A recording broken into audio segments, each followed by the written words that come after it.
Bismillahirrahmanirrahim.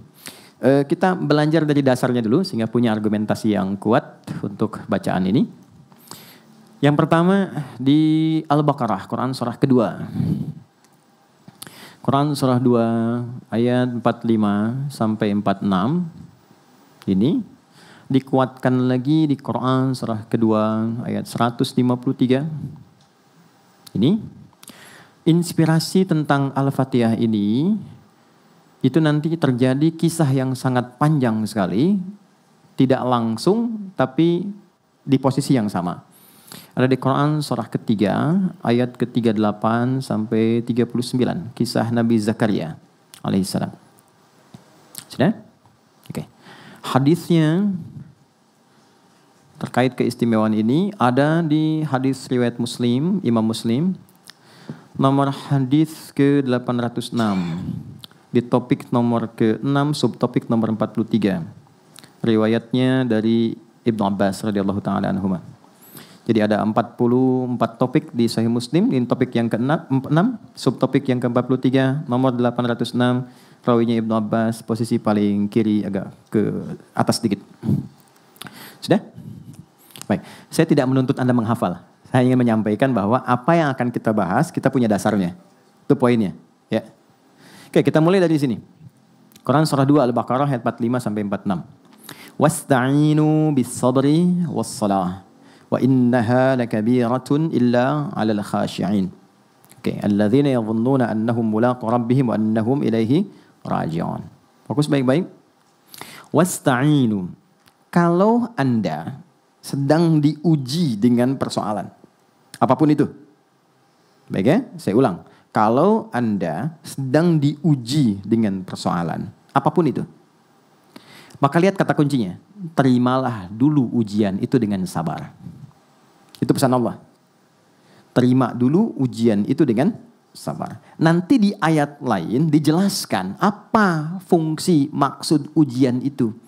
Kenapa mesti kita yang menerimanya? Nanti dijelaskan di ayat lain. Misal, Al-Baqarah ayat 286. Ya, ini rumus. La yukallifullahu nafsan illa wus'aha. Yang pertama, Allah jelaskan, saya tidak akan pernah menguji hambaku kecuali dia punya kemampuan menjalaninya. Dan itu secara psikologi, motivasi yang sangat luar biasa.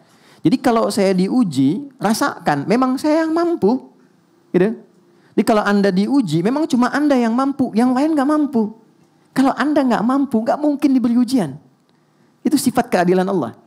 Di apapun yang sedang kita alami, di kantor, di rumah, di kehidupan kita pribadi, kalau sedang merasakan ada masalah, yakinkan dan bersyukurlah karena Anda yang terpilih mendapat amanah Allah, bukan orang lain. Ketika Anda dipilih, bukan saya, artinya Adi Hidayat gak mampu, Anda yang mampu. Banggalah dengan itu. Lalu Allah jelaskan di ayat lain, saya menguji engkau untuk meningkatkan kualitas hidupmu. Jadi masalah itu diberikan bukan untuk menjadikan hidup kita bermasalah. Tapi memang fitrah hidup itu harus mendapat masalah dan ujian untuk meningkatkan kualitas hidup. Kalau nggak diuji, nggak mungkin kelihatan kualitasnya. Bagaimana anak SD bisa dikatakan layak masuk SMP, dia harus diuji. Begitu lulus, oh ini cocok. Dia bisa siap menerima materi-materi di SMP. Lewat ujian masuk SMP. Diuji selesai, lulus levelnya SMA. Bukankah ketika lulus ujian itu dia naik level? Maka bahasa orang kita kekinian sering mengatakan, Allah pengen naikin level kamu tuh. Ya kan? Jadi yakinkan ketika Anda diuji kata Allah itu, saya bukan ingin memberikan beban pada hidupmu. Tapi ingin meningkatkan kualitas hidupmu. Dan gak mungkin saya kasih kalau engkau gak sanggup. Itu poin pertama. Jadi berbahagialah, gak harus bikin status. Memang cuma aku yang sanggup. Tapi hatinya rapuh gitu. Ya, itu poin pertama tuh. Jadi poin itu nanti baru dikasih motivasi kedua. Turun surah Al-Insyirah. Insyirah itu sesuatu yang lapang. Yang enak. Kalau sedang diuji pengen lapang, pengen bagus, lapangkan hatimu. Sehingga bebannya gak terlampau banyak. Ada seorang anak muda konsultasi ke orang syekh. Ke seorang syekh, dia tinggal di pinggir danau. Dia berkata, saya punya masalah gini gitu, rumit saya. Syekhnya gak banyak cakap, dia ambil tangannya, kemudian di bawah, lalu disiapkan ada garam, ya dengan satu mangkuk di bawah. Garam semangkuk, dia bawa gelas satu. Duduk di pinggiran danau itu, singkat sekali, dia katakan, ini ambil airnya. Begitu diambil, Syekh ini mengambil segenggam dari mangkuk, dimasukkan ke gelas tadi, yang bercampur dengan air segar, ngambil baru dari danau. Kocok begini minum. Mulanya nggak mau. Asin, minum aja dulu. Begitu diminum, baru dimasukkan, dia muntahkan lagi. Kenapa? Asin. Oh, sekarang begini. Apa yang terjadi? Dilempar semua semangkok ke danau itu. Setelah itu ditunggu, diambil lagi airnya sama minum. Gimana rasanya? Segar. Problemnya bukan di garamnya. Problemnya di hati kamu. Kalau hati kamu itu tidak seluas danau ini, cuman segelas tadi itu, maka sekecil apapun persoalan, itu akan selalu asin dan berat untukmu. Tapi kalau engkau lebarkan hatimu dengan begitu luas, maka masalah berat pun tidak akan pernah memberikan kesan pada jiwamu. Mungkin itu yang menginspirasi saya nonton dulu Hati Seluas Samudra itu ya. Itu kan gak mudah gitu. Saya hafal saya. Saya itu kalau dulu ada yang acara bagus-bagus, itu memori saya langsung nangkap. Sidul anak sekolahan itu saya sampai hafal tuh. Sampai nomor kendaraannya tuh. Oplet tuh 1053. Silahkan cek. Sarah itu Cornelia Agatha itu 2687 ALT. Saya tahu itu. Si Roy yang musuhnya yang botak itu 2007 itu platnya. Anda kalau nggak percaya cek aja, googling cek dulu ya. Kenapa nyambung ke situ ya? Balik sini. Oke. Jadi saya mau katakan sekali lagi, lapangkan dulu. Nah, melapangkan hati sehingga nyaman merasakan sesuatu itu insyirah namanya. Insyirah. Nah, di surat Al-Insyirah itu yang turun setelah Ad-Duha, itu ada kalimat begini. Inna ma'al usri usra. Fa inna ma'al usri, gampangnya begini, alam nashrah laka sadra. Hei Adi Dayan, kan kamu udah hidup sekian puluh tahun, banyak kesenangan kamu dapatkan. Apakah dengan kamu mendapat masalah sekarang hilang semua kesan kesenangan yang lalu? Lapangkan hatimu, alam nashrah laka sadra. Bukankah aku sudah berikan hati yang lapang? Kata Allah, bukankah aku sudah berikan hati yang lapang? Kenapa engkau sempitkan? Tuhan sudah melapangkan, kenapa Anda sempitkan? Wa wada'na kawizr alladhi anqadha dhahra. Kalau hatimu engkau lapangkan, beban seberat apapun yang engkau rasakan membebani dirimu, anqadha dhahra itu kayak Anda ngangkat barbel ya, ke bagian tubuh itu, di pinggul Anda kemudian pikul itu kan semua bebannya ke kaki ya. Nah itu kata Allah, kalau hati Anda lapang, masalah yang membuat Anda gelap sampai sulit berjalan ke kaki pun itu akan lapang.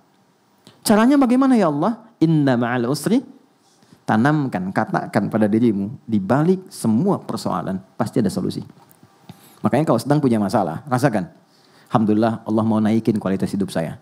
Alhamdulillah ya Allah, engkau pilih saya bukan yang lain. Alhamdulillah ya Allah, pasti selesai. Pasti ada solusinya. Itu secara psikologis kuat. Dan itu kita punya ayatnya, yang pakai itu, Jepang pakai itu, Korea pakai itu. Jadi di psikologi itu gini, kalau ada kita punya tekad mengentaskan sesuatu, ungkapkan. Dituliskan itu setengah, tapi kalau diucapkan makin kuat tekadnya. Dulu tahun 90-an ada Benteng Takeshi itu ya.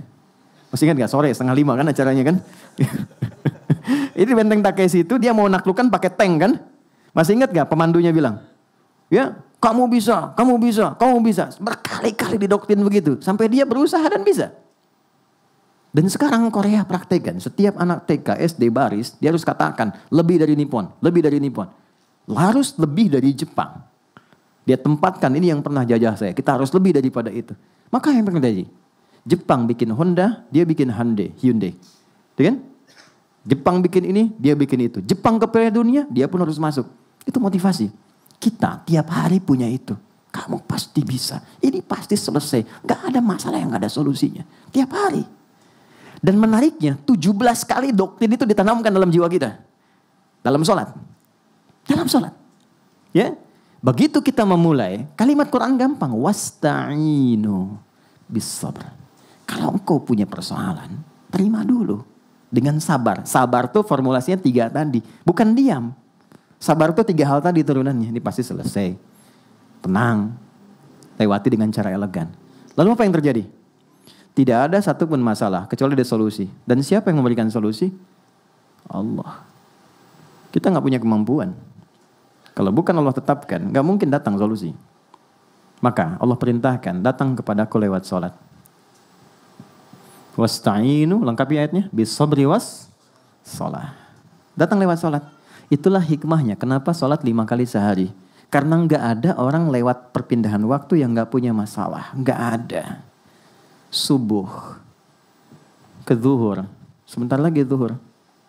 Apa dikira nggak ada persoalan di sini? Ada. Ini wajah tenang begini, kadang senyum. Mungkin problemnya belum selesai. Itu kan? Saya pun demikian. Kita semua sama. Setiap kita pasti punya masalah. Karena di balik itu ada kualitas hidup kita. Maka Allah tidak ingin membiarkan masalah itu larut sehingga sampai terbawa dalam tidur. Maka apa yang dilakukan? Bawa dalam sholat. Jadi diperintahkan kita sholat itu untuk mengurai semua persoalan itu semua. Sehingga nyaman, tenang dan muncul solusi. Itu poinnya. Maka lanjutkan ayatnya. Wasta'inu bis-sabri was-sholah. Itulah kenapa kita datang sholat. Kita minta, kita doa. Isinya doa semua. Untuk mengoneksikan. Dan menariknya, kalau belum yakin, imannya dipertanyakan. Turunlah Quran surah kedua ayat 153. Ini redaksinya sama dengan yang ini, tapi ditekankan dengan iman di depannya. Ya ayyuhalladzina amanu ista'inu bis-sabri was-shalah. Hei, apa kamu gak yakin? Katanya kamu beriman. Ya, dipanggil semua level iman. Dekat, menengah, jauh. 361 kali disebutkan di Quran. Kamu mau merasa iman lemah, iman menengah, iman kuat, tapi kan kamu beriman. Kalau kamu beriman, siapapun engkau. Pakai alladzina 1080 kali disebutkan di Quran. Alladzina itu mencakup semua. Lintas gender, mau laki-laki, perempuan, besar, kecil, tua, muda. Sepanjang kau beriman. Kamu harus yakin kata Allah. Aku perintahkan sholat, sifatnya memaksa. Untuk apa? Meningkatkan kualitas hidup, mengurai bebanmu. Kalau kamu gak pengen, itu pilihan kamu, terserah. Kan? Allah gak paksa. Tapi dengan rahmannya, Allah bertanggung jawab dengan sifat rahman dan rahimnya. Memastikan hambanya itu mendapat bagian keadilannya. Panggil. Nah, dalam sholat inilah diberikan kepada kita anugerah untuk membuka dan mengurai semua hal yang kita rasakan sulit. Itulah yang menjadikan semua nabi, rasul, bahkan semua sholat. Anda boleh cek. Ya, kita ambil di Quran saja misalnya. Nabi Musa ketika kesulitan sholat. Ada salat di Quran surah 20 Thaha ayat ke-14. Innani anallahu la ilaha illa ana fa'budni wa aqimis salata lidzikri. Musa salat. Nabi Isa, Yesus, Mesias itu salat. Quran surah 19 Maryam ayat 31 sampai 33. Wa awsani bis shalah wa ja'alani mubarakan aina ma kuntu wa awsani bis shalah. Allah perintahkan aku salat. Nabi Ismail, kakek buyutnya Nabi yang ke-29. Itu salat, bahkan minta semua keluarganya salat. Direkam sempurna di Quran surah ke-19 ayat ke-55. Wa kana ya'muru ahlahu bis-shalah. Jadi kalau kita mau urutkan, apalagi sampai ke Nabi Muhammad SAW, sampai ke Nabi Adam, semua sholat teman-teman. Muhammad SAW bin Abdullah, bin Abdul Muttalib, bin Hashim, bin Abdul Manaf, bin Qusay, bin Murrah, bin Kilab, bin Ka'ab, bin Ghalib, bin Fihir, bin Malik, bin Nadar, bin Kinana, bin Khuzaimah, bin Mudrikah, bin Ilyas, bin Nizar, bin Mudar, bin Ma'ad, bin Adnan, bin Addi, bin Adri, bin Muqawwam, bin Nahur, bin Tarikh, bin Ya'rub, bin Yasjub, bin Nabit, bin Ismail alaihissalam, bin Ibrahim alaihissalam, bin Azar, bin Nahur, bin Abir, bin Kinan, bin Rafahsyad, bin Sam, bin Nuh alaihissalam, bin Mikhlail, Matusyalah, bin Kinan, bin Anwas, bin Thith, bin Adam alaihissalam. Coba ulangi. Semua sholat. Nah, Nabi sholat, terus kita yang bukan Nabi gak sholat. Aneh kan? Nah, apa yang didapatkan ketika terkoneksi itu, bagaimana diurainya? Sebelum Allah ngasih ini, diceritakan dulu kisah ini. Nabi Zakaria berumah tangga. Istrinya namanya Eliasobat, atau kita kenal dengan Elizabeth. Ya, itu Elizabeth tuh namanya ke istrinya Nabi Zakaria. Punya sepupu nanti namanya Imran. Elizabeth tuh punya saudari, adik kakak dengan Hannah, istrinya Imran. Jadi masih sepupuan. Singkatnya begini, nanti dari Imran dengan Hannah menurunkan Maryam, Bunda Maria. Dari Bunda Maria, Maryam menurunkan Isa alaihissalam. Sisi lain, Zakaria itu punya kehidupan rumah tangga yang unik. Setelah berumah tangga cukup lama, mohon maaf, fisik sudah semakin juga letih, rambut sudah memutih, tapi secara medis istrinya divonis monofos dan mandul. Mohon maaf. Jadi klinis mengatakan gak mungkin punya keturunan. Apa yang terjadi? Ini tanda pertama ya. Ini tanda pertama. Tapi harus yakin. Kalau ada manusia mengatakan ini gak mungkin. Itu tanda dari Allah. Supaya kita dipaksa langsung terkoneksi dengan Allah. Dan mengabaikan semua pendapat manusia. Kalau ada yang mengatakan pada Anda ini gak bisa nih. Pekerjaan ini gak mungkin, sulit nih. Itu langsung tanda dari Allah. Tinggalkan opini manusia. Karena Allah ingin memberi anugerah Anda langsung tanpa perantara. Maka lakukan sholat. Maka Zakaria alaihissalam sholat. di mihrabnya Maryam. Direkam sempurna di Quran surah 3 Ali Imran di ayat ke-38 sampai 39. Hunalika da'a Zakaria rabbah. Di mihrab itulah Nabi Zakaria salat minta kepada Allah, berdoa. Qala rabbi habli min ladunka dzurriyyatan thayyibah innaka sami'ud du'a. Beliau berkata, ya Allah, semua mengatakan istriku tak akan punya keturunan. Dia memvonis, mereka memvonis ini enggak mungkin, mustahil. Maka aku memohon saja kepadamu yang tidak punya batas dalam pemberian. Sifat Allah yang memberi tanpa batas disebut Wahhab. Cara memintanya hab. Makanya 99 nama itu bukan hafalan, tapi semua nama Allah terkait dengan anugerah untuk kita dalam mengentaskan masalah. Masalahnya rezeki, sebut ya Allah ya Razzaq. Masalahnya ilmu, ya Allah ya Alim. Ingin solusi, ya Allah ya Fattah. Ini pengen pemberian yang tanpa batas, ya Allah ya Wahhab. Ya. Habli min ladunka, darimu saja, karena orang sudah mengatakan gak mungkin. Ya, dzurriyyatan thayyibah, keturunan terbaik, innaka sami'ud du'a. Engkau pasti mendengar doa saya. Kalau kepada yang Maha mendengar tak terkabulkan, tunjukkan kepadaku kepada siapa lagi saya mesti minta. Itu enggak tunggu lama. Beliau itu masih berdiri, teman-teman. Begini. Ya. Teman-teman kalau lihat risalah orang Yahudi itu enggak ada masalah masuk masjid. Karena mereka sebenarnya punya keyakinan yang sama, Tuhannya satu. Cuman gak mengakui Rasulullah sebagai nabi. Itu aja poinnya, persoalannya itu. Tapi dia gak ada masalah masuk masjid. Makanya di masjid pun kalau masuk, dia masih mempertahankan cara sholat dia di waktu lampau. Dia gak ada sujud. Cuman berdiri begini, nanti bangun lagi. Gitu ya. Nah itu nasabnya ada. Tapi problemnya tetap ketika Nabi Muhammad itu diutus, itu penyempurna. Semua mesti ikut.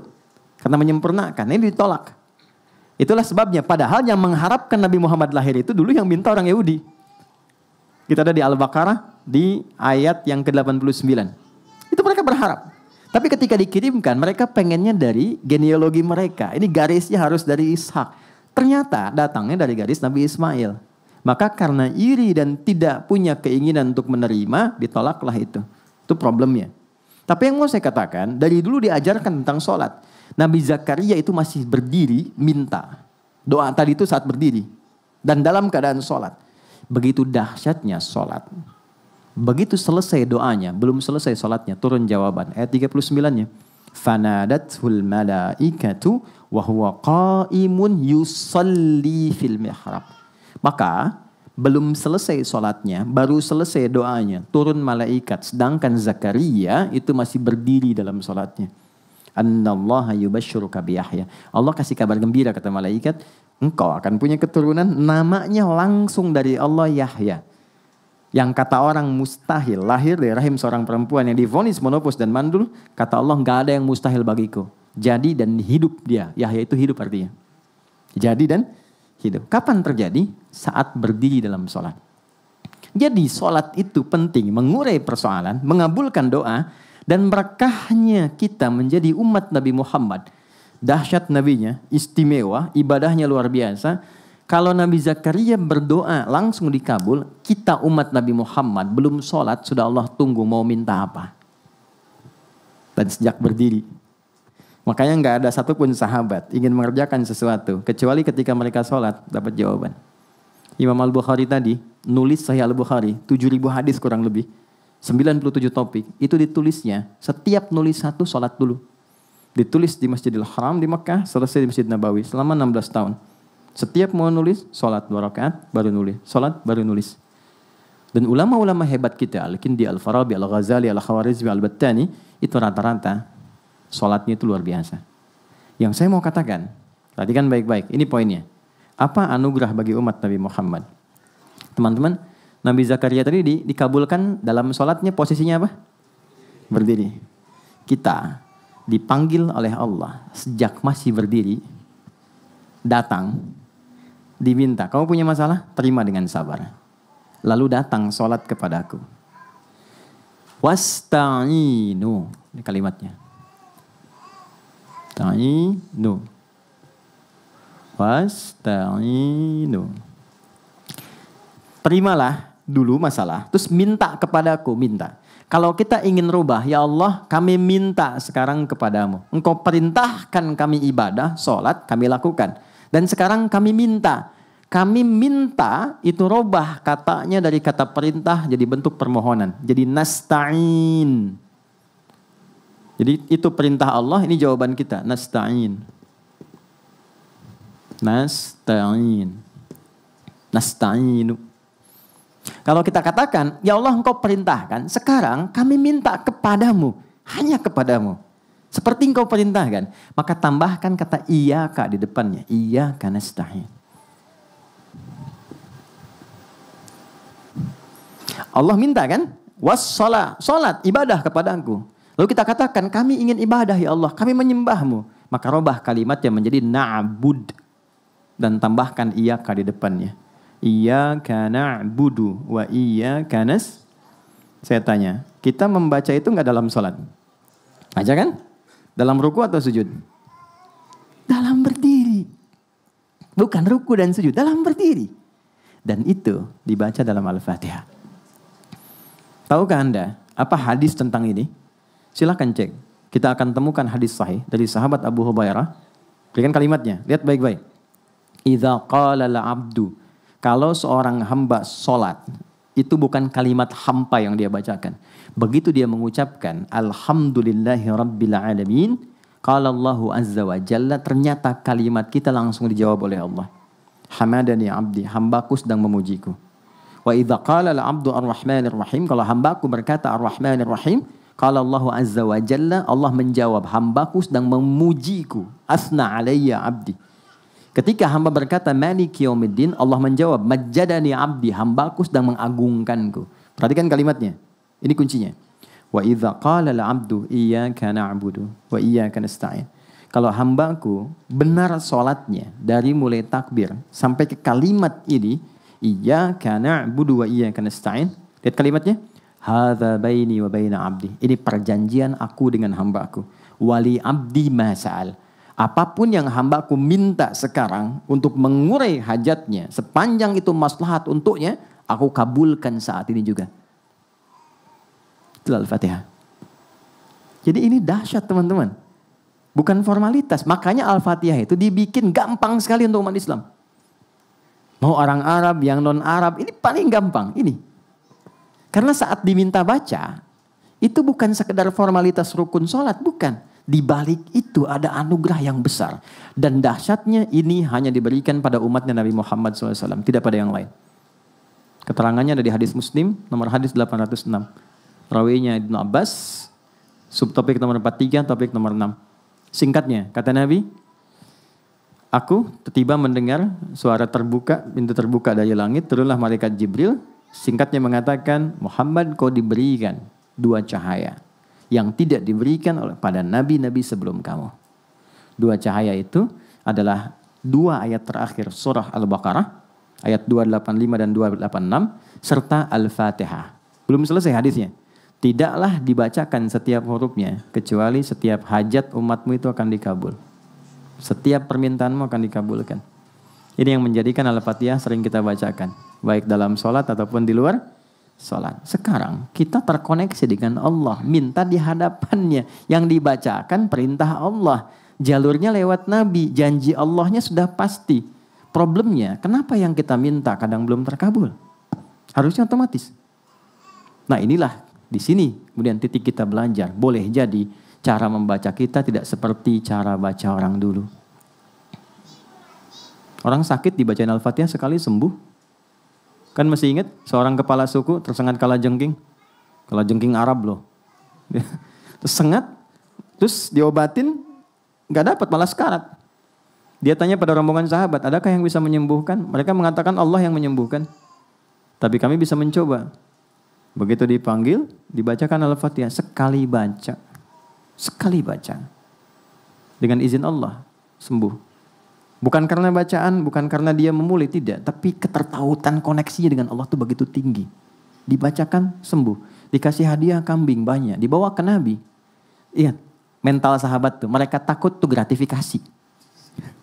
Itu betul, itu ada dalam babnya tuh. Takut. Dibawa ke Nabi untuk laporan. Ya Rasulullah, terjadi begini tadi, kami dikasih kambing. Halal enggak katanya? Halal enggak? Takutnya disangka jualan ayat dapat sesuatu gitu kan. Itu kesannya dalam sekali. Makanya di Quran, seperti saya, kami, para pengajar itu nggak boleh kita orientasi materi. Wala tamnun tastakthir. Guru yang baik itu bukan guru yang ketika datang meminta tarif. Itu Quran.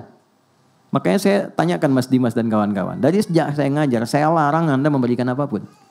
Saya menjaga spirit ayat itu. Jangan pernah, motivasi nanti hilang. Ya, dari mana Allah berikan sisi lain. Tapi yang paling menarik adalah, begitu dikasihkan, Nabi pertanyaannya, dari mana kamu tahu keistimewaan surat itu yang bisa dipakai marukyah? Artinya, kalau ada yang nggak sanggup lagi secara medis, kan mintanya kepada Allah. Tahu dari mana jalurnya pakai surat itu? Nabi pertanyaan retoris sebetulnya. Dan mereka pahamnya yang baru diajarkan itu. Ya udah nggak ada yang lain, pakai aja itu. Ya, kalau yang diajarkan Qul Huwallah, mungkin mereka baca Al-Ikhlas kan? Ini Nabi ketawa, yuk kita makan sama-sama. Dinikmati. Tapi poin besarnya adalah ketika Allah menginginkan semua persoalan terurai, pintunya dibuka dari mulai dunia sampai dengan ke surga, sampai kebaikannya, maka dalam bahasa Arab disebut dengan Al-Fatihah. Itulah sebabnya cara baca kita mesti diperbaiki.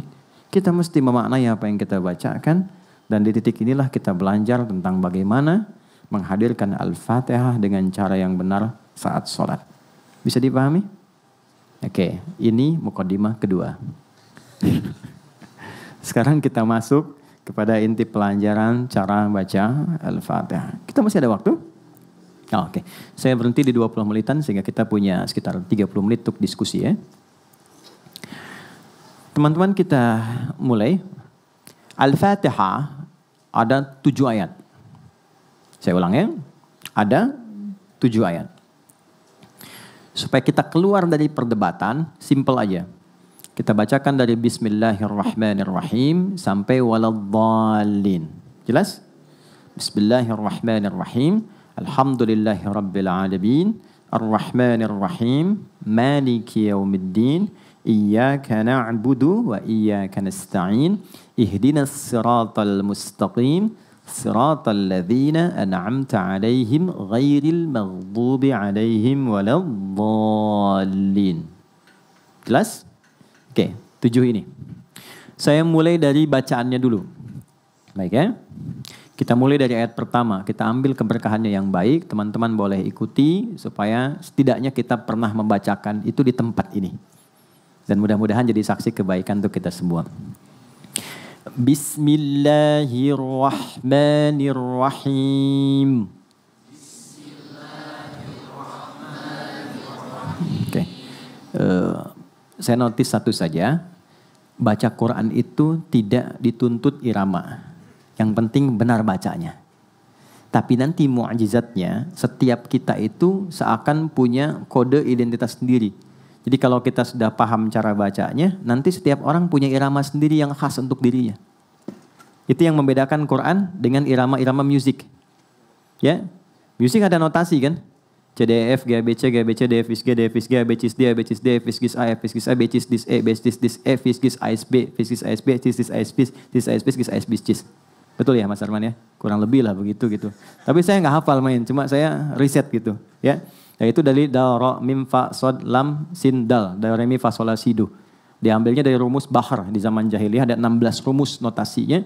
Disebut dengan bahar namanya. Nanti di ilmu arud adanya. Tawil. Tawilun lahudunal bukhuri fadailu fa'ulun mafa'ilun fa'ulun mafa'ilu. Kifa nabki min dhikra habibin wa manzili bisaqtili wa baina dakhuli fahawmali. Rajas mustaf'ilun mustaf'ilun mustaf'ilun mustaf'ilun mustaf'ilun mustaf'ilun. Sautus safiril bulbuli hayya qalbi thamili al-ma'u wa zahru ma'a zahri lahdul muqali. Fa anta ya sajjidali wa sajjidi wa mawlali fakam tajimmuni ghazayyilun uqayqali. Qataftuhu min alatina fi hadha ar-rajuli faqala la la la la faqad ghada muharwili. Baru masuk wal walad wali wali wa walili faqultu la tuwal wili fabayyinu lu'lu ali qalat law hina katan wa radul muqali kahatan ka qaila li tabtabuli. Madid mufa'alatun fa'ilatun tala'al badru alaina min thaniyatil wada'. Itu iramanya sudah ada notasinya dulu. Itu yang diserap di era Islam diganti jadi nazam. Nazam itu yang punya nilai, yang dulunya nggak ada nilai. Jadi lihat sesuatu langsung jadi syair. Jadi irama. Ada khayal, imajinasi. Di Islam beda, mesti ada value-nya. Makanya ketika dibawa ke masa Islam, itu jadi nazam. Nazam itu punya value. Dengan rumus yang sama, jadi dibawa ke gramatikal bahasa Arab muncul alfiyah. Qala Muhammadun huwa ibnu Maliki Ahmadu Rabbillah khaira maliki musalliyan ala nabiyil mustafa wa alihil mustakmilina syarafa. Terus sampai ke bawah, itu kalau hafal itu 1000 bait, lancar bahasa Arab dengan gramatikalnya. Punya value. Dibawa kemudian ke apa lagi? Ke hadis ada alfiyahnya Suyuti. Itu semua punya nilai. Makanya saya sarankan teman-teman yang bikin lirik, bikin lagu, bikin syair, sepanjang Anda muslim harus ada value-nya. Bukan cuma kosong, gak ada nilainya gitu. Mesti ada nilai yang dibawa. Dan itu dipuji di Quran surah ke-26 Asy-Syu'ara. Kalau Anda baca dari ayat 227 sampai ke akhir, itu dibedakan. Mana penyair yang hampa, mana penyair beriman yang punya lirik, yang punya nilai. Di balik liriknya itu ada nilainya. Ya. Nah ini poin. Balik lagi kepada apa yang tadi kita bacakan. Quran beda. Jadi gak usah membaca Quran, memaksakan dengan irama-irama musik, gak akan ketemu. Karena gelombangnya beda. Gak percaya silakan. Kang Arman ngimamin, makmum di belakang. Baca Al-Fatihah, pakai irama Manuk Dadali. Iyyaka na'budu wa iyyaka nasta'in. Bubar mas. Alam nasyrah laka sodorok. Gak akan mungkin bubar. Karena gak sama. Jadi kita gak harus repot punya irama begini. Kayak gak usah. Cukup bacakan dengan suara kita. Keluar sendiri. Dan itu kita hafal. Orang tua kita dulu kan cuma pakai lampu semprong. Nggak pakai irama-iramaan, tapi kita hafal, indah, meresap, dan tahu, oh itu ibu ini, itu ibu itu menarik. Oke. Bismillahirrahmanirrahim.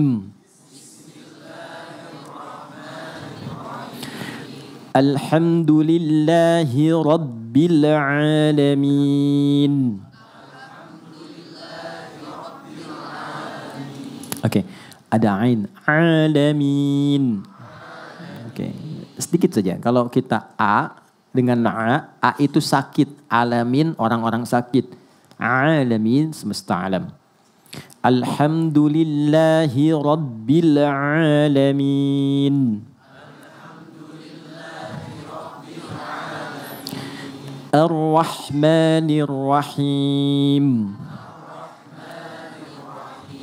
Maliki Yaumiddin. Oke, stop sebentar. Jadi kalau teman-teman pernah dengar Maliki Yaumiddin itu bisa dibaca dengan 2 cara. Ini informasi saja. Bisa maknya pendek, bisa panjang. Jadi ada riwayat yang pendek, ada riwayat panjang. Tapi ini cara baca tidak merubah makna. Karena orang Arab dulu punya karakter. Ada yang kalau biasa baca ini, dia biasa begitu bacanya. Bukan cuma di Quran, dia ada dialek. Jadi kalau dipaksa-paksa pun sampai kiamat kurang 2 hari, itu sulit. Nah, Quran datang mengakomodir supaya bisa mudah dibaca tapi tidak merubah makna. Jadi bisa pendek Maliki Yaumiddin. Bisa panjang Maliki Yaumiddin. Nah, kita baca yang panjang saja, yang biasa dari Hafiz dari Asim. Saya ulang, Maliki Yaumiddin. Iyyaka na'budu wa iyyaka nasta'in. Okay. Bukan iya tapi iya Iyyaka na'budu wa iyyaka nasta'in.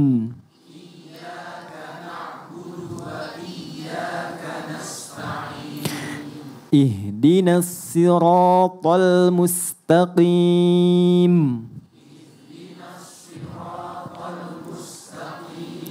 Okay. Ihdinas siratal mustaqim. Okay. Siratal ladzina an'amta 'alaihim ghairil maghdubi 'alaihim.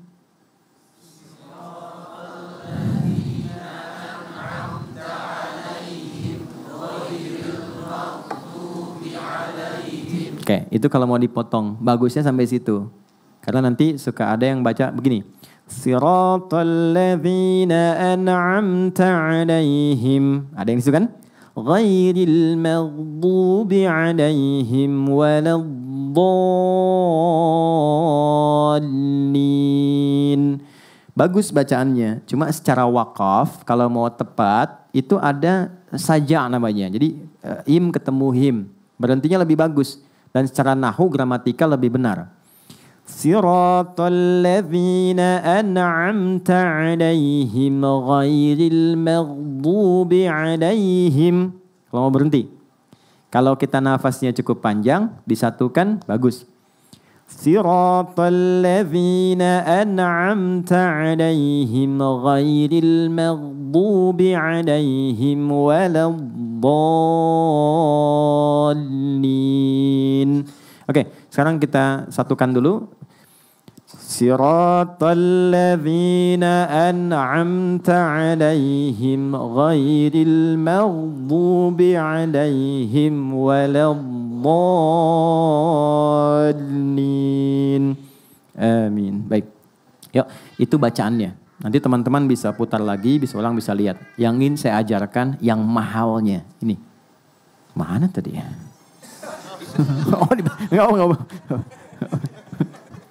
Maknanya. Semoga Allah ampuni dosa-dosa kita ini.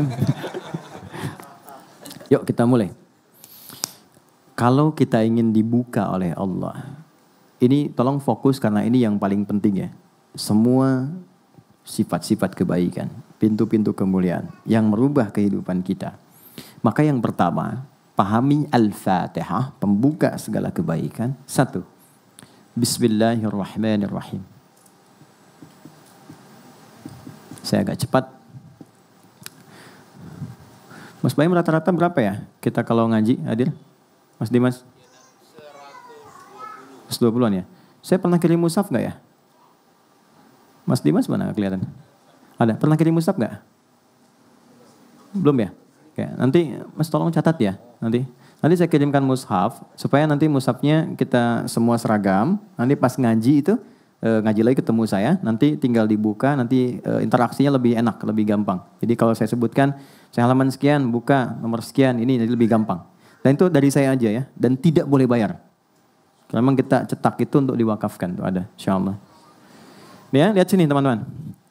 Bismillahirrahmanirrahim. Tolong Anda cek Quran surah 96 ayat 1. Iqra bismi rabbikal ladzi khalaq. Quran surah 96 Al-Alaq ayat 1. Masih ingat wahyu pertama yang turun pada Rasulullah apa? Bukan Iqra. Jangan maksa. Iqra. Oke.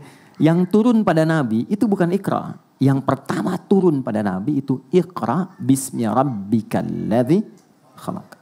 Karena ketika turunnya Iqra, Nabi menjawab apa? Ma ana biqari, saya enggak bisa baca. Tapi Allah turunkan langsung Iqra.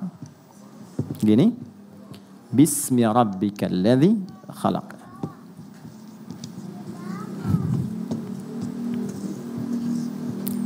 Oke? Tenang. Lihat sini. Mohon izin ya, biarin aja Mas. Ya. Enggak apa-apa. Kita udah punya koneksi. Peci saya udah dipakai Makiano, enggak ada masalah. Ya. Anak kecil itu dengan dunianya, saya senang anak kecil. Biarin aja nggak apa-apa. Dan jangan Anda merasa sulit. Nggak ada masalah. Saya malah senang, saya nyaman. Dulu ada pengajian di Bekasi. Kita tiap pekan. Itu ada anak bolak-balik, bapaknya resah. Ditarik sama bapaknya. Saya bilang, Pak biarkan aja. Cara belajarnya begitu. Kalau saya resah itu kalau bapak yang bolak-balik. Anak biarin aja. Justru saya akan buktikan pada Anda, anak itu bisa lebih kuat 2 kali belajar dari orang tua. Saya tanya, sayang, saya bilang, tanya kan. Coba apa yang Ustaz tadi bilang. Dia ulangi dari awal sampai ke titik saya berhenti tadi. Nah itulah saya bilang, sudah biarkan saja dengan dunianya. Balik, tapi anak itu mengerti. Kemudian dia keluar, dia bermain. Dan dia belajar. Ya, dan kita balik sini. Iqra bismi rabbikal ladzi khalaq. Teman-teman mohon sabar. Karena saya akan mengurai Al-Fatihah. Itu agak sedikit detil. Setiap ayatnya. Jadi mungkin kita punya beberapa edisi ke depan untuk membahas. Kita mulai dari yang pertama. Begini cara bacanya. Saya akan mulai ke wahyu pertama dulu. Singkatnya, Nabi gak pernah sekolah, gak pernah belajar, gak punya guru, dan gak pernah bikin syair. Supaya tidak dituduh di kemudian hari bahwa Quran rekayasa Nabi Muhammad SAW. Sifat semua itu disebut ummi. Ummi itu yang terlahir seperti ibu melahirkannya. Punya sifat yang baru seperti dilahirkan. Ada nggak orang baru lahir udah bisa baca? Kan nggak ada kan? Oke, jadi punya sifat ummi, nggak bisa baca, nggak ada guru, nggak pernah belajar. Dikonfirmasi kemudian ketika wahyu pertama turun, malaikat mengatakan Iqra, kamu baca. Apa jawab Rasulullah? Ma ana biqari. Saya betul-betul nggak bisa baca. Sekali lagi, Iqra. Ma ana biqari. Saya nggak bisa baca. Dikonfirmasi. Mudah bagi Allah mengatakan dan menanamkan pada diri Nabi Muhammad, aku sudah tanamkan, ikuti, selesai. Tapi konfirmasi lisan itu sebagai pembuktian sejarah bahwa Quran bukan rekayasa seorang Muhammad. Karena Muhammad pun ketika diberikan, beliau SAW mengatakan saya nggak bisa baca, saya nggak tahu. Maka yang ketiga dipeluklah oleh Jibril alaihissalam yang sedang menyamar jadi laki-laki, ya supaya mudah untuk didapatkan. Setelah itu merasa nyaman, setelah merasa tenang. Nah ini pentingnya, kalau sedang ada persoalan tenangkan dulu, jangan diteruskan diskusi, nggak selesai nantinya. Tenang, nyaman dulu, peluk dulu anak itu, sayangi dulu, baru bicara. Kalau sudah seperti itu, bahasa hati yang keluar. Sentuhlah ia tepat di hatinya. Maka ia akan jadi milik untuk selamanya. Gitu ya Mas ya? Saya tahu 11 Januari pintu surga, saya tahu itu. Ya, saya riset beberapa hal. Balik ke sini. Iqra. Tapi setelah itu apa? Bismi rabbikal ladzi khalaq. Allah mengatakan Muhammad, baca bukan karena engkau tidak punya guru yang mengajarkan engkau baca. Engkau tidak pernah masuk sekolah. Engkau tidak pernah belajar ini dan itu. Lakukan karena Allah. Yang merawatmu, menciptakan kamu aja begitu mudah. Memberikan kebutuhanmu. Apalagi cuma sekedar menanamkan kepada dirimu kemampuan untuk mengikuti bacaan. Biarkan Jibril yang bacakan. Allah yang tanamkan kepada jiwamu kemudahan menangkap bacaan itu. Lakukan poinnya karena Allah. Yang mau saya highlight itu ini. Lihat sini. Iqra bismi. Itu ada alifnya. Teman-teman silahkan cek. Begini tulisannya. Tapi di Bismillahirrahmanirrahim nggak ada alifnya. Begini tulisannya. Ini ada ilmunya. Nggak boleh sembarangan nulis Quran. Karena ada riwayatnya. Nggak percaya silahkan cek. Yang ini pasti ada alifnya begini. Yang ini tidak ada. Betul ya? Oke, sekarang kembalikan. Yang paling menarik ini harokatnya kasrah. Kasrah itu nggak akan pernah ketemu alif. Alif itu pasangannya fathah. A, setiap ada huruf, ini misalnya fa nih. Ketemu alif begini, itu pasti fathah begini. Karena ini pasangannya. Alif itu untuk memanjangkan bacaan supaya panjang, lebih panjang dari sebelumnya. Jadi fa gitu. Tadinya pendek. Jadi ada alif untuk memanjangkan bacaan. Ya untuk melembutkan harakat, untuk menggemakkan, banyak sifatnya. Ada rumusnya, ada hikmahnya. Nah ini menariknya, kenapa ini panjang harakatnya masih kasrah? Kalau semua dikerjakan karena Allah, yang membuat yang kompleks saja begitu mudah. Apalagi hanya menjadikan yang kita rasakan panjang, berliku, berat, penat. Untuk Allah ringankan, bahkan Allah hilangkan sampai kasrah, jatuh ke bawah dan pecah. Kasrah itu dari kasrah, sesuatu yang pecah, jatuh, hilang. Sehebat apapun kita meraih sesuatu, pada akhirnya akan jatuh, pecah. Lembut, hilang, kecil, khafad. Ini adalah pesan besar dari riwayat. Dulu, Nabi berusaha membaca dengan kemampuannya. Mengingat saya nggak pernah belajar, saya susah. Allah memberi pelajaran, lakukan karena Allah. Semua yang dikerjakan pada Allah akan menjadikan yang panjang, yang berliku, yang sulit akan cepat untuk dilakukan. Karena itu ketika dibaca alifnya nggak dianggap.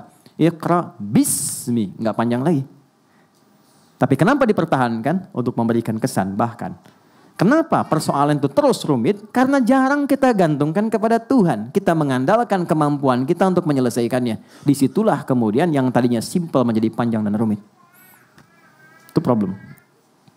Karena itu bahasa Nabi Ya'qub mengatakan kalau aku punya masalah, yang pertama aku curhatkan itu Allah. Itu ada di Quran surah 12 ayat 86.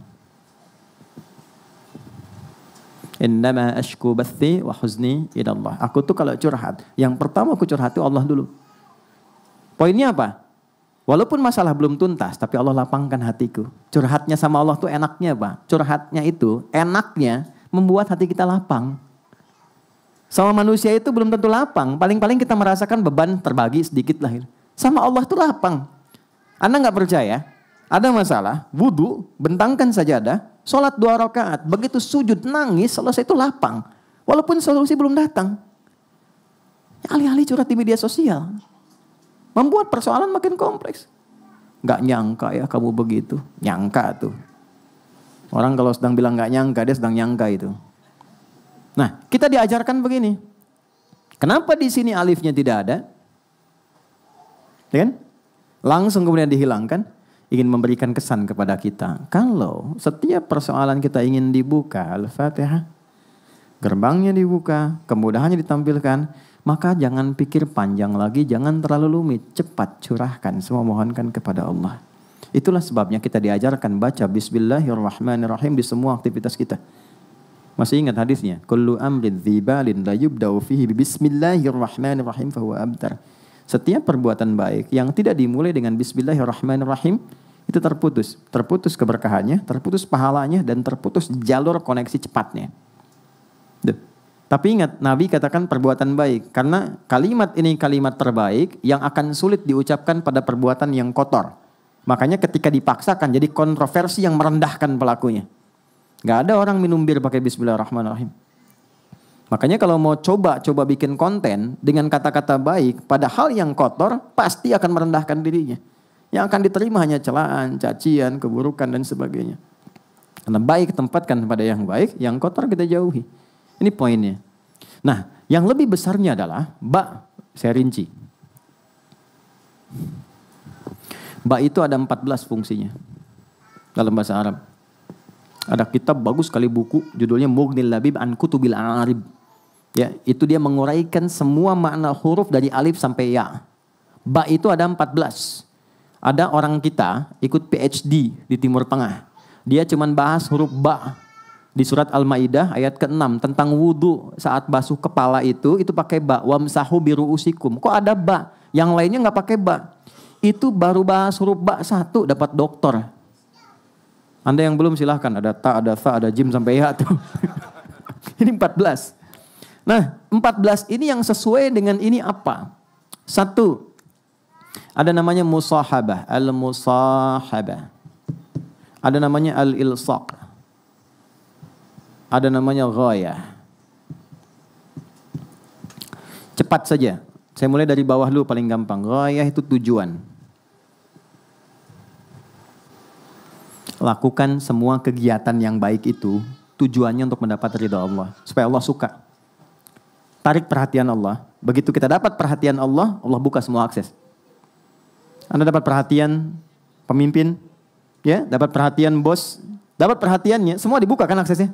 Kita dapat perhatian Allah, itu semua dibuka kemudahannya. Maka huruf ba di kalimat Bismillahirrahmanirrahim mengajarkan jika mengerjakan segala apapun, maka tempatkan tujuan utama itu untuk mendapatkan ridha Allah. Karena Allah. Bismillah, aku mengerjakan perbuatan ini supaya Allah ridha. Kalau sudah Allah ridha, maka dengan rahmannya Allah buka pintu kemudahan dunia. Dengan rahimnya dijadikan itu berpahala yang memudahkan saya ke surga. Itu poinnya. Contoh, saya mau makan, mau minum. Nabi ajarkan, khudh biyaminika ma yalik. Kalau Anda mau makan, mau minum, ambil yang terdekat. Jangan yang paling jauh. Karena itu orang tua kalau nata makanan itu usahakan mengenali orang-orang di rumah, tempatkan yang paling disukainya dekat dengannya. Anak pertama suka ayam, ayamnya goreng, tempatkan dengan dia. Dekatkan. Yang satu suka tempe, dekatkan. Jadi nanti ketika mengambil paling gampang. Yang repot kalau tertukar, repot ketika melampaui adabnya dipandang kurang elok dalam Islam. Oke, ba. Bismillahirrahmanirrahim. Makna kata ba di Bismillahirrahmanirrahim, fokus, adalah saya ingin minum ini untuk mendapatkan ridha Allah. Maka ketika seseorang mengatakan Bismillah dan dia minum, dia nggak mungkin menyentuh minuman yang Allah nggak sukai. Karena di situ ada fungsi apa? Musahabah. Musahabah itu merasa diawasi, dilihat. Jadi kalau Anda ingin benar, ingin hasilnya berkah, ingin bagus, rasakan ketika beraktivitas sedang dilihat Allah. Itu mahal, itu cuma di huruf ba. Anda bekerja karena apa? Saya tanya nih pada teman-teman yang laki-laki ya. Anda mencintai istri dan keluarga itu karena sayang atau karena Allah? Susah ya. Susah kan? Ketika Anda tempatkan cinta itu di dalam satu bejana rahmatnya Allah, supaya Allah ridha, maka itu yang mendatangkan samara, sakinah, mawadah, dan rahmah. Tapi kalau Anda hanya tempatkan pada ikhtiar Anda, jalannya berliku teman-teman. Berliku. Makanya samara di Quran dibukanya pakai ayat. Coba di Quran surah ke-30 ayat 21. Itu ayat dulu baru samara. Wa min ayatihi, ayat. An khalaqalakum min anfusikum azwaja litaskunu ilaiha sakinah wa ja'ala bainakum mawaddah wa rahmah. Kalau kita menempatkan pasangan sebagai titipan Allah dan mencintainya karena Allah, lalu kita ikuti apa yang Allah inginkan untuknya, itu demi Allah dipermudah jalannya. Permudah. Dan didahulukan sakinah. Karena fungsi rumah tangga itu bukan kemewahan. Tujuan utamanya bukan dapat kemewahan. Yang paling dasar itu kebahagiaan.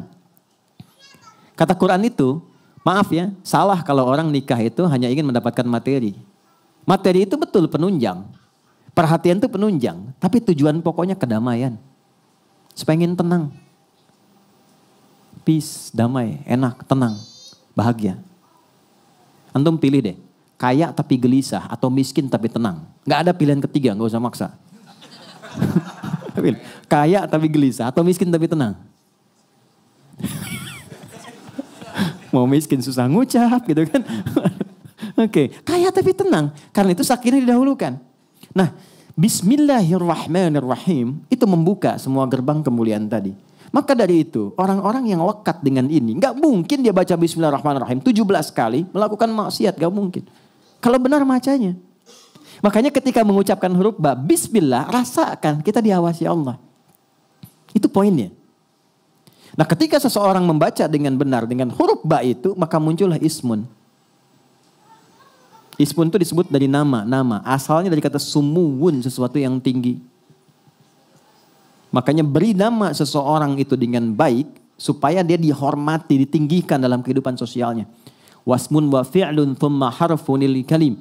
Wahiduhu kalimatun wal qawlu am wa kalimatun biha kalamun qad yu'am. Ada 3 hal manusia dinilai dalam kehidupannya. 1 dengan namanya. Beri nama yang bagus supaya dia terhormat. Ya. Anda boleh punya hobi, tapi lihat hobinya itu ketika diberikan dengan nama kepada anak, mengangkat martabatnya enggak? Jangan sampai ketika hobi Anda A diberikan kepada anak, dia dibully. Cari yang terbaik, itu ismun. Ditinggikan, tinggi itu sumu. Ketika Anda mendekatkan segala kegiatan karena Allah, tujuannya lillah, dan merasa diawasi oleh Allah, Anda mendapat tempat tinggi di hadapan Allah. Karena itu dilekatkan dengan kalimat Allah, Bismillah. Lakukan karena Allah, tujuannya karena Allah, maka Allah tinggikan Anda sebelum Anda mendapatkan dan melakukan apa yang sedang Anda kerjakan. Maka dibukalah dengan itu rahman Allah. Ini yang menjadikan kata Rahman dan Rahim sepaket turun. Ar-Rahman, Rahim. Rahman, sifat kasih Allah yang luas untuk kehidupan dunia khususnya. Semua diberi. Jadi kalau sudah paham Bismillahirrahmanirrahim, akses dunia itu gampang. Ya. Rahim, itu kasih Allah yang diberikan bagi hambanya yang lulus ujian dunia saat pulang ke akhirat. Ya. Pintu surga tuh ini nih, rahimnya Allah. Dunia, rahmannya Allah. Dan itu mesti seimbang. Allah paling gak suka ada orang ngejar akhirat lupa dunia. Karena risalah kita di dunia. Dan Allah lebih gak suka ada orang larut dalam dunia gak ingat akhirat. Maka itu mesti ada keseimbangan porsinya. Itu yang sering kita katakan sapu jagat. Dunia akhirat seimbang. Ya, Rabbana atina fid dunya hasanah wa fil akhirati hasanah. Keseimbangan itu waqina adzabannar. Itu di Quran surah kedua di ayat ke-201 paling kanan sebelah bawah di mushaf. Wa minhum may yaqulu rabbana atina fid dunya hasanah fil akhirati hasanah wa qina adzabannar. Nah, saya mau tutup saat teman-teman saya, Anda kita baca Al-Fatihah dalam sholat, rasanya begini enggak? Benar enggak karena Allah kerjanya? Benar enggak merawat keluarga itu karena Allah? Benar enggak menyayangi anak karena Allah?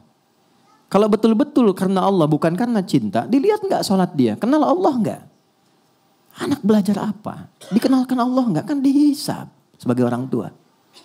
Ya, pasangan udah deket, kenal gak sama Allah? Udah deket belum? Deket tuh relatif, minimal kenal. Sehingga dengan kenal itu terjaga. Maka kita ucapkan tiap hari dalam Al-Fatihah, Bismillahirrahmanirrahim. Kita bertekad, ya Allah kalau kurang, aku perbaiki nih, tutup yang kurang itu. Aku berjanji setelah ini akan lebih baik.